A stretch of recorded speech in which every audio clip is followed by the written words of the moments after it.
Good morning, everyone. Welcome back to this rundown for Australian and global stocks for the 10th of July. Another pretty amazing week that finished with a very heavy surge of buying on Friday night in just about everything, which kind of defies logic. The safe haven assets were being bought, the risk on assets of stocks were being bought. Most unusual action. So let's jump in and have a look at what actually transpired last week. First of all, just a few opening remarks, as I have been doing quite a lot lately. And it's as though the Brexit vote and then the two-day reaction, negative reaction in stocks, just never ever happened. It's like it never existed, which is really quite amazing. And the fears of a correction completely evaporated. We saw the VIX index, and we'll take a look at that, jump up initially for 3 or 4 days, and then very, very quickly it was back down to extremely low levels. So what we have is this continued conflict between the buying of stocks, particularly in America, in fact, mostly in America, not so much elsewhere, but the buying of stocks, which is more of a risk-on attitude, and the continued safe haven buying of both bonds and gold. And it seems to me that the smarter money in the room is certainly going to the safe haven buying in bonds and gold. So one of those two camps is going to prove to be wrong in the end. Now, we're still seeing a continued sell-off in banks, particularly in Europe. So despite the substantial recovery in the indexes, we're still seeing banks selling off. Banks aren't selling off in America, but they are certainly the weakest sector, so they're rallying the least. And of course, banks have remained under pressure in Australia as well. So from that perspective, when you look at where the safe haven money is going, we're by no means out of the woods, but you wouldn't know that if you're just looking at what the S&P 500 index did, for example. So as I said, either the stocks or the bonds have got to be wrong. Time will tell. They both can't continue to head upwards together as they are. It just defies the laws of economics, so that's not going to happen. And my money would be with the bonds and gold rather than with stocks. Important to watch Deutsche Bank. I've shown this chart a couple of times in recent weeks. They're at the epicenter of derivatives in terms of global banks. They've got massive exposure to derivatives, something like 15 to 20 times the size of the German economy is Deutsche Bank's exposure. And if you look at their share price chart, which we'll do in a minute, you'd be in absolutely no doubt that there's some major problems there. And of course, the other European banks as well, with Italy at the top of the queue there. So the derivatives exposure is immense. I'm not saying that anything drastic is going to happen here, but the exposure is just so far beyond what happened in 2008 that it doesn't even bear talking about. So that's the potential time bomb that exists in the wings. So there is the potential for a global contagion set off by banks and derivatives exposure. That's real. Whether it happens or not, we'll have to wait and see. But once again, trading the charts proved to be the winning course of action because, frankly, if you're trying to trade or invest based on what makes logical sense or what normal economics would dictate, then you would have been consistently wrong for quite a period of time. So the people that have done really well are the ones that have just traded what's in front of them. And you've seen me write many times in the past that you need to trade what you see and not what you think. And yet again, that's been proven to be the correct course of action. Worrying about what may be just costs investors money. And I'm really a bit surprised at the number of people that I speak to that still have virtually all of their assets in cash. To me, the inflation is not being reported as being particularly significant, but in the real world, where people have to outlay money every week, I think inflation is much, much higher than what the official figures indicate. And if you've just got your money in cash, you're just ensuring that you lose. American stocks, the S&P index was higher by 27 points on the week. A good slice of that was on Friday night. And stepping back and trying to make sense of this disparity between what economics would dictate and what the markets are actually doing, I think it's a bit of a case of it's the investment that you have when you've just got nowhere else to go. Property's not on in many countries. Cash is definitely not on. A lot of people still can't get their head around precious metals, but that's changing. And so that just leaves stocks really in terms of a viable alternative. And of course, fixed interest rate is just not on anywhere for most people. So in America, the stock market is really it's the only party in town, and that's why money is still going there. It doesn't mean that the valuations are good or the economy is good, although I'd have to say the American economy is probably doing better than anywhere else in the world, but it still doesn't mean that it's great. Now, the US jobs report came out on Friday night, and that's what really got the market fired up. And it was perfect in a sense, in that the results were good enough to give people some enthusiasm about the economy, but they weren't so good that people started thinking, well, the Fed will start raising interest rates now. So it was just that perfect bit in the middle where people felt, well, the economy's okay and the Fed's still not going to move on interest rates, and so we'll dive in and buy stocks. So now that jobs report is out of the way, the focus now shifts to the earnings season, which starts up very soon. And as I've said in previous weeks, the current share prices are based on 12 to 15% earnings growth. If that doesn't come through, then I think we're going to see a bit of a reset in the American market. So that will be the key. Now, on the actual index, a breakout on the S&P 500 index is now the overwhelming outcome. When we look at the chart, you'll see that you just have to bias that way.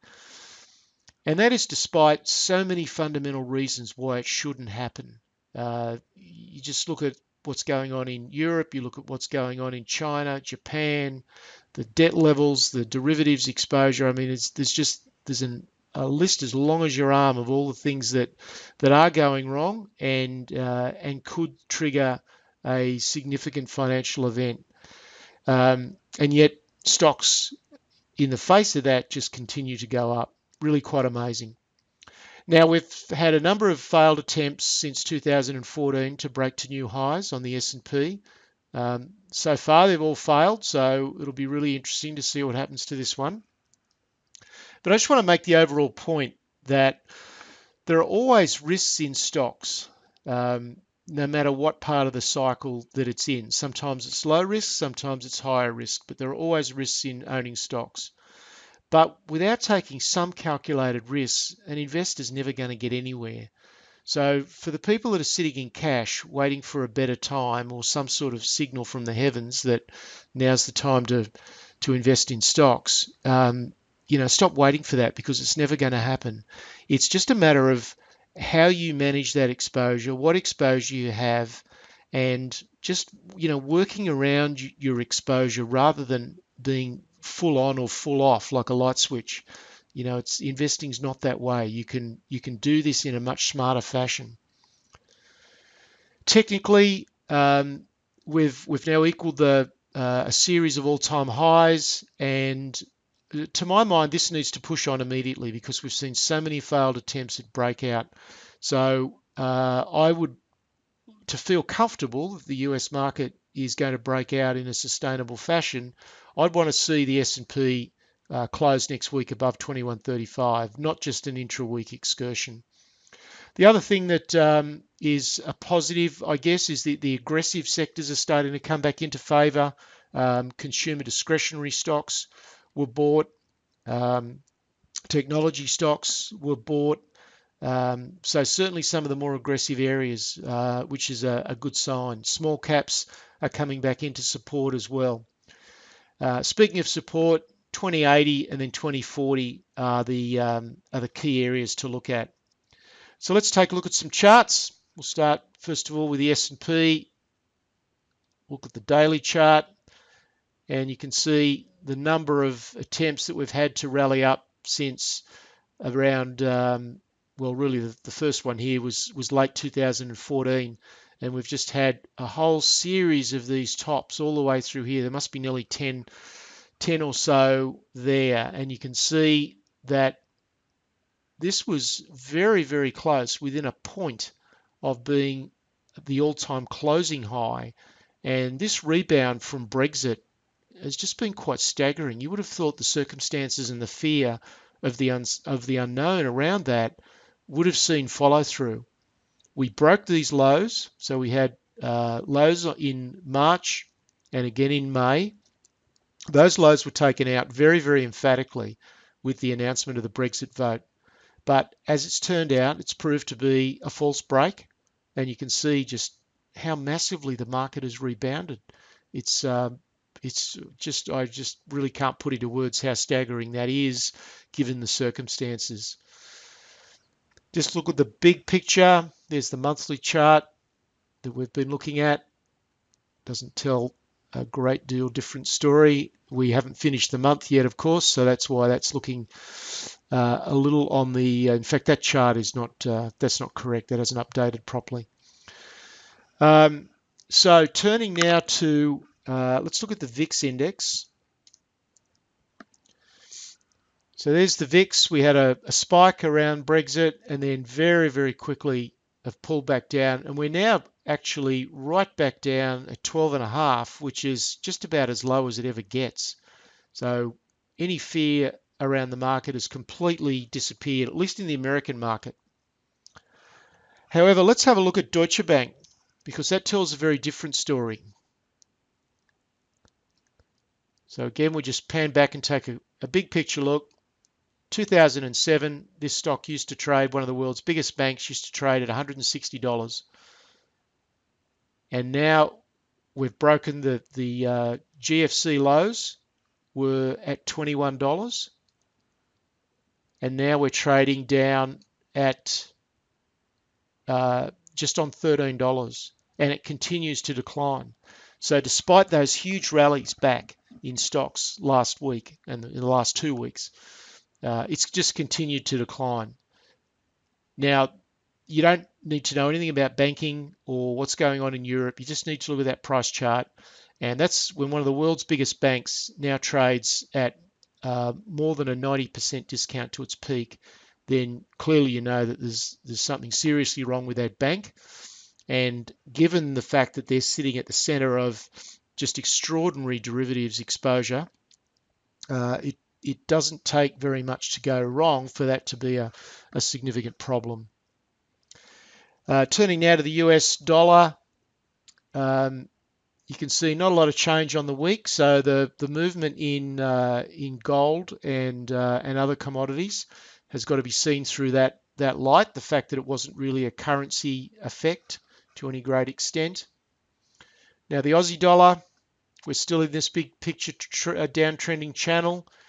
The Aussie dollar could move a bit higher, could get up into the 76, 77 area yet, but that still would have it within this big picture downtrend. This downtrend channel is 12 cents wide. So the bottom of the channel at the moment is sitting at around about 65 cents to the bottom of the channel, and of course the whole thing is continuing to push lower. So in keeping with my mantra of you trade what you see in front of you, despite what people might tell you, I think you've got to assume that long term the Australian dollar is heading lower, and that will be the case until the trend changes. We get a breakout above 78, 79, and at that point you can start to take a different stance, but at the moment you can't. There isn't a basis for it. So commodities feeling a bit of love, and hence the Australian dollar a little bit stronger. Certainly did a lot better than the Canadian dollar, which is interesting. The ASX 200 index down by 15 points. Globally, banks are the worst sector anywhere, and because banks are the highest weighting in our index, that's why our index is struggling and is well behind the US. So there was virtually no recovery in our market to any extent last week. at all. So let's look at the Australian market. This is the ASX 200. So we had a bit of a dip, bit of a recovery, but really it just continues within this range between 5,400 and about 4,750 is the range that the Australian market has been locked into now for nearly 12 months. So very uninspiring price action in Australia. Turning now to precious metals, there was every reason for the price of gold and for precious metal stocks to pull back. And initially, we saw a sharp decline on Friday night when the US jobs report came out and stocks roared up. Gold pulled back, gold stocks and silver stocks pulled back very sharply. But again, by the end of the session, they were just completely overwhelmed by the buying, especially in silver, both the metal and the silver stocks. And they've just put in another stellar week.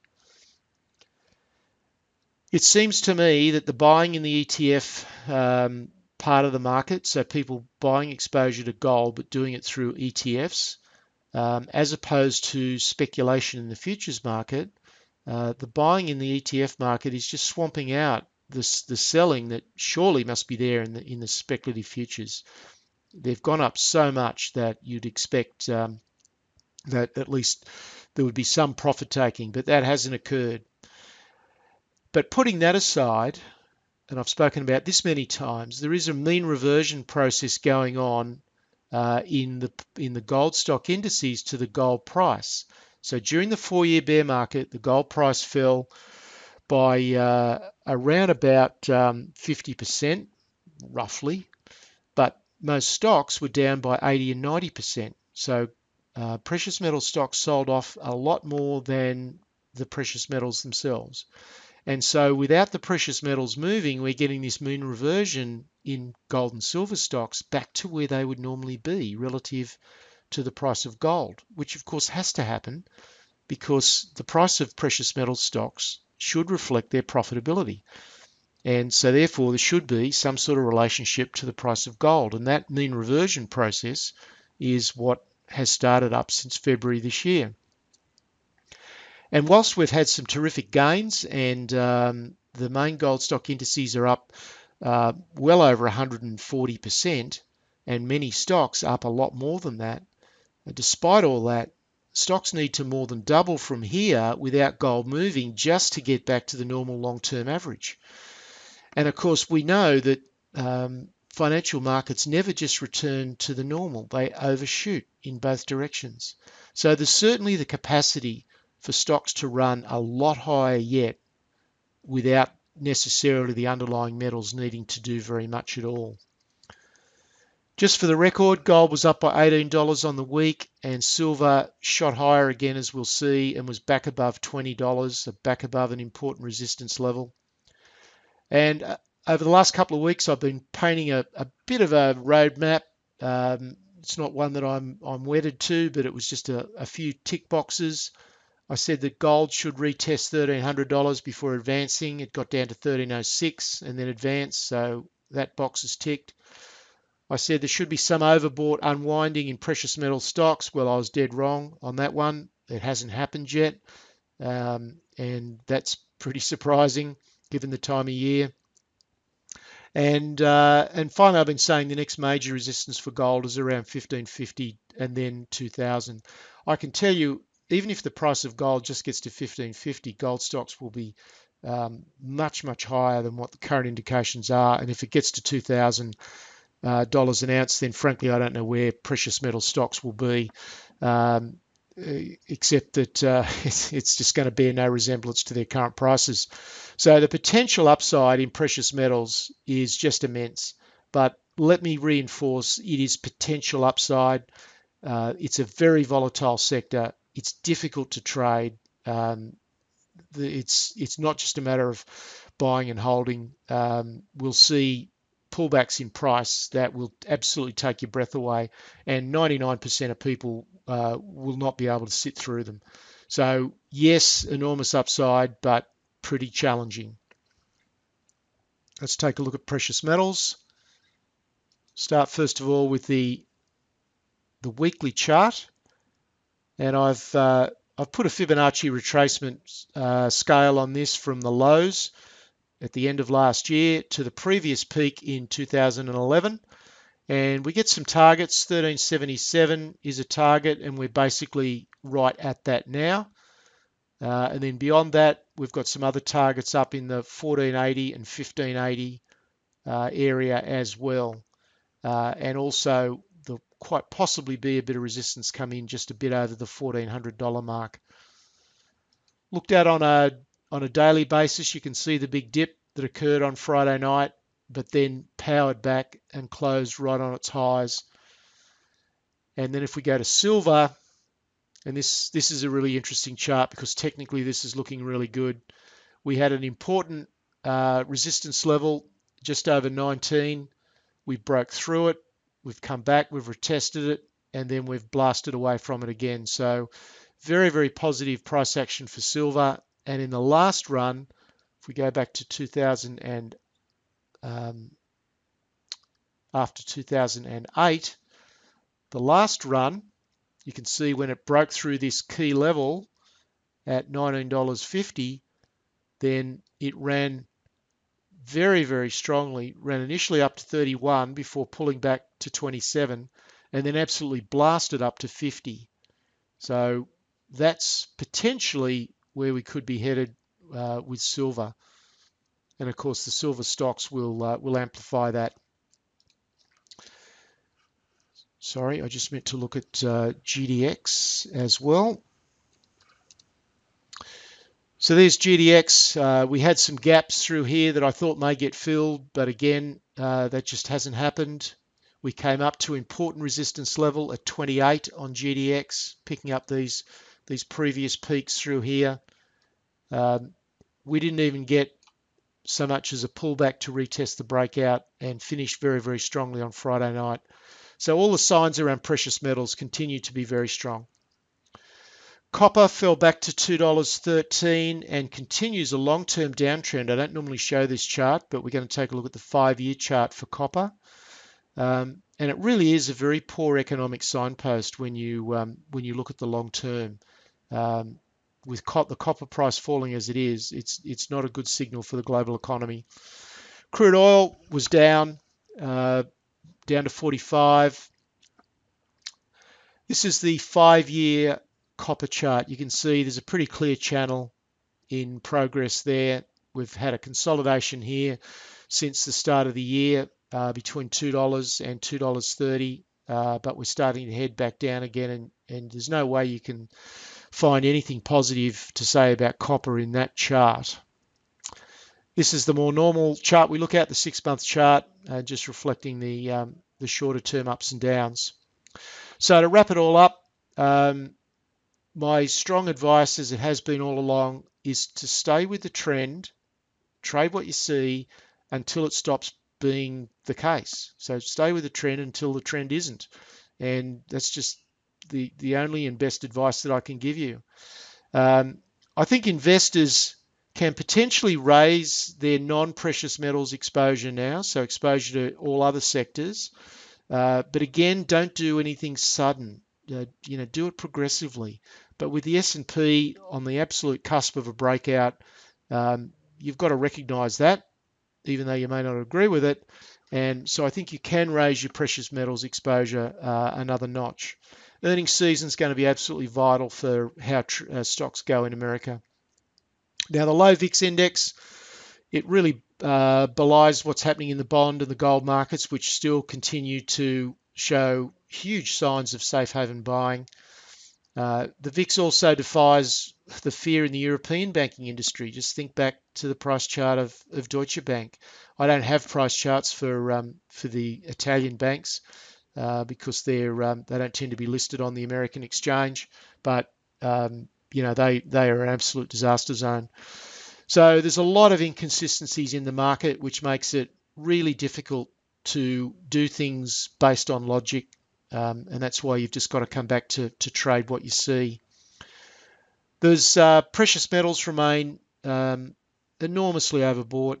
They really should be pulling back. And you have to expect that we will get a sharp correction at some stage.